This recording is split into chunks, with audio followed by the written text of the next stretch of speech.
सुमित्रा अपनी बेटी और दामाद से मिलने उनके घर आती है। ममता अपनी समधन सुमित्रा का स्वागत करती है। अरे बहन जी, नमस्ते। कैसी हैं आप? ठीक हूँ, आप बताइए कैसी हैं? तभी कविता अपनी माँ को घर आए देखकर खुशी से झूम उठती है। मम्मी, मेरी मम्मी, आप आ गई। आखिर आपको मेरी याद आ ही गई।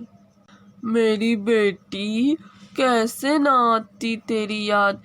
तुझे देखने को तो मेरी आंखें तरस गई मेरी बेटी। तभी विवेक आ जाता है और अपनी सास को देखकर उनसे उनका हालचाल पूछता है। अरे माँ जी, कैसी हैं आप? मैं बिल्कुल ठीक हूँ दामाद जी, आप कैसे हैं? मैं भी अच्छा हूँ। अच्छा माँ, ये लीजिए मेरी इस महीने की सैलरी। घर में जो भी सामान कम पड़ गया हो वो मंगवा लेना।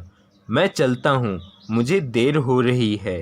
माँ जी, मुझे देर हो रही है। आप माँ और कविता से मिलो, मैं शाम को आकर आपसे मिलता हूँ। अच्छा बेटा, ठीक है। बेटी कविता, तुम अपनी माँ से बातें करो और उनकी सेवा करो। मैं भी बाजार से घर का सामान लेकर आती हूँ। ठीक है माँ जी। ममता के जाते ही सुमित्रा अपनी बेटी कविता के कान भरने शुरू कर देती है। ये क्या मौजी मौजी लगा रखा है तूने? हाँ, हाय मेरी बेटी, क्या हालत हो गई है तेरी। मैंने तो तेरी परवरिश फूलों में की थी, यहाँ क्या हालत हो गई है मेरी बेटी की। तू तो बिल्कुल नौकरानी बन गई है। अच्छा, एक बात तो बता, क्या दामाद जी तुझे कुछ भी पैसे वैसे नहीं देते? सब तेरी उस बुढ़िया सास को दे देते हैं? मम्मी, बूढ़ी तो आप भी हो गई हो और मेरी सास को बूढ़ी कह रही हो। चुप कर, अभी मैं थोड़ी बूढ़ी हो गई हूँ। और बात मत काट, मेरी बात का जवाब दे। हाँ देते हैं, पर थोड़े बहुत। बाकी सब माँ जी को सारी सैलरी दे देते हैं। अरे बेअक्ल, तो तू क्या यहाँ नौकरानी बनने आई है? पूरा दिन माँ जी माँ जी माँ जी करती रहती है, सारा काम करती रहती है और मजे तेरी सास लेती है। तो और मैं क्या करूँ माँ? अपना हुक्म चला, घर की बागडोर अपने हाथ में ले ले। अब ये तेरा घर है, तेरी सास अब बूढ़ी हो गई है। दामाद जी को पटा और अपने घर की चाबी अपने हाथ ले और सैलरी भी, फिर तू कुछ भी कर सकती है। अपनी माँ की बात सुन कविता सोचती है और उसे अपनी माँ की बातें सही लगती हैं। शाम को जब विवेक घर आता है तो कविता विवेक से कहती है। सुनिए जी, मुझे आपसे कुछ कहना है। हाँ कहो कविता, क्या बात है? मैं कह रही थी कि देखिए, मैं कह रही थी कि मुझे लगता है कि घर की सारी जिम्मेदारियां अब मुझे संभालनी चाहिए। माँ जी को अब क्या परेशान करना। आप सारी सैलरी मुझे दे दिया करो। अब घर को मैं संभालती हूँ, माँ जी को आराम भी मिलेगा। कविता, मैं बहुत खुश हूँ कि तुम माँ और घर के बारे में इतना सोचती हो, पर मैं तुम पे इतनी सारी जिम्मेदारी एक साथ नहीं डालना चाहता। माँ को घर संभालने का तजुर्बा है। तुम उनके साथ रहते रहते जब सब सीख जाओगी तब बेशक मैं तुम्हें ये सारी जिम्मेदारियाँ सौंप कर माँ को आराम दूंगा। अगले दिन विवेक के ऑफिस चले जाने के बाद सुमित्रा कविता से पूछती है। क्या हुआ? दामाद जी से बात हुई? क्या कहा उन्होंने? कविता सारी बात अपनी माँ को बताती है। लगता है दामाद जी नौकरानी ही बना के रखेंगे तुझे इस घर में। पर मैं भी हार नहीं मानने वाली। चल मेरे साथ। पर कहाँ माँ? अरे तू चल तो सही। सुमित्रा कविता को लेकर एक साधु के पास जाती है और साधु को सारी बात बताती है। साधु से कविता के लिए कोई टोटका करने को कहती है।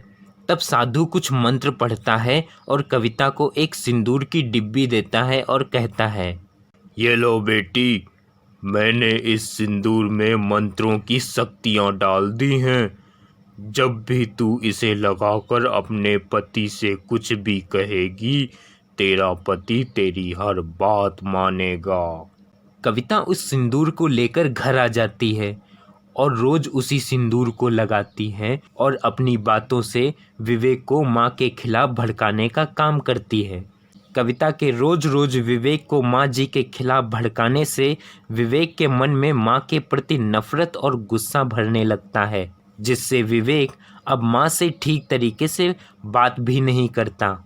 एक दिन कविता माँ के कमरे से चुपचाप विवेक की दी हुई सारी सैलरी चुरा लेती है, जिससे घर में कोई भी सामान नहीं आ पाता। माँ जब विवेक को यह बात बताती है तो विवेक गुस्से में आ जाता है और माँ पर भड़क जाता है।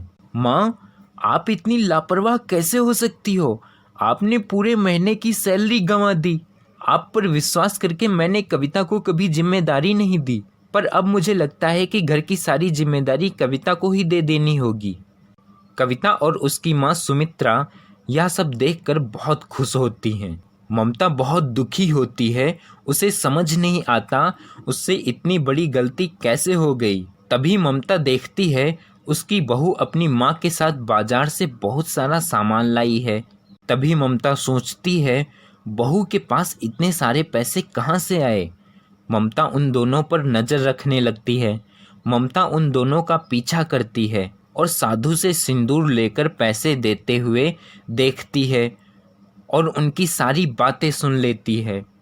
अब ममता को सब कुछ समझ आ जाता है कि उसके घर में ये जो सारी परेशानियां हैं क्यों हैं।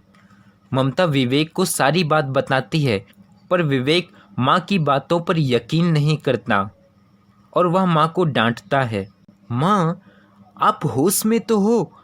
आपको पता है आप क्या कह रही हो? मैंने आपको उस दिन थोड़ा सा डांट क्या दिया, आप कविता के बारे में ऐसा सोचने लगी। बेटा, मेरी बात का यकीन कर, मैंने सब कुछ अपनी आंखों से देखा और कानों से सुना है। बस माँ, बहुत हो गया, अब और घर को बर्बाद मत करो। विवेक गुस्से में वहाँ से चला जाता है। अगले दिन वह देखता है कविता अपनी माँ के साथ कहीं जा रही है। उसे कुछ शक होता है और विवेक उसके पीछे जाता है और वह देखता है वे दोनों साधु के पास जाती हैं। हे साधु महाराज, आपके टोटके ने तो कमाल कर दिया। आपके दिए हुए सिंदूर को लगाकर मेरी बेटी तो घर की मालकिन बन गई। विवेक उनकी बातें सुनकर चौंक जाता है और उसे पछतावा होता है कि उसने अपनी माँ की बात नहीं मानी और उन पर शक किया। विवेक कविता के पास जाता है। कविता और उसकी माँ विवेक को अचानक देखकर चौंक जाती हैं।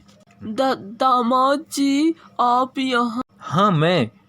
माँ जी, मैंने आपको अपनी माँ की तरह माना और आपने मेरी माँ को घर से बाहर निकालना चाहा। कैसी माँ हो आप? अपनी ही बेटी का घर बर्बाद करते हुए आपको शर्म नहीं आई? कितने खुश थे हम और आपने आकर पूरा घर बर्बाद कर दिया। और कविता, तुम्हारी माँ तो एक अनपढ़ औरत है, पर तुम तो पढ़ी लिखी हो। तुम भी इस अंधविश्वास में पड़ गई, अपने ही हाथों अपना घर बर्बाद कर लिया। शायद मैं ही मूर्ख था जो अपनी माँ पर नहीं तुम पर विश्वास कर बैठा। विवेक की बातें सुन दोनों माँ और बेटी शर्मसार हो जाती हैं और माफ़ी मांगती हैं और कभी दोबारा ऐसी गलती ना करने का वादा करती हैं।